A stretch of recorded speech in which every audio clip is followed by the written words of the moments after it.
এবারে বিলাসবহুল বাড়ি কিনে আলোচনায় পূজা। মুম্বাইয়ে বিলাসবহুল বাড়ি কিনে আলোচনায় এলেন দক্ষিণের সিনেমার নায়িকা পূজা হেগড়ে। পূজার নতুন এই বাড়ি আরব সাগরের তীরে, যেখানে বসবাসের জায়গা 4,000 বর্গফুট।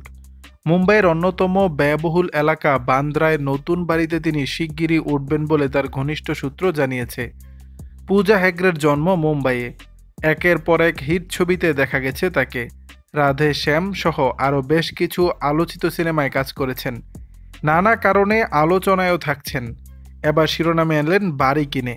এনডিটিভির রিপোর্ট অনুযায়ী এর জন্য ৪৫ কোটি রুপি ব্যয় করেছেন নায়িকা, যা বাংলাদেশি মুদ্রায় প্রায় ৬০ কোটি টাকা। পূজা হেগড়ের এক ঘনিষ্ঠ সূত্র জানিয়েছে, বাড়িটি থেকে সমুদ্রের অপূর্ব সৌন্দর্য দেখা যায়। এছাড়া ভেতরের নকশায় রয়েছে আভিজাত্যের ছাপ। শিগগিরই এই নতুন বাড়িতে উঠবেন নায়িকা।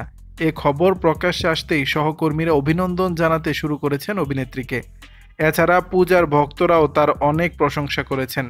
একজন মন্তব্য করেছেন, বাহ, এটা তো খুবই আনন্দের বিষয়। কেউ বা লিখেছেন অনেক অভিনন্দন, কারো মতে অনেক অনেক শুভেচ্ছা। তার পোস্টে রীতিমতো শুভেচ্ছা বন্যা। পূজা হেগড়ের হাতে বর্তমানে রয়েছে দেবা নামের একটি ছবির কাজ, যেটি নির্মাণ করছেন রোশন অ্যান্ড্রোস। ছবিতে পূজার সঙ্গে আছেন শাহিদ কাপুর। আগামী 11ই অক্টোবর এটি মুক্তি পাওয়ার কথা রয়েছে। দর্শক, বিষয়টি নিয়ে আপনাদের মতামত জানাবেন নিচের কমেন্ট বক্সে।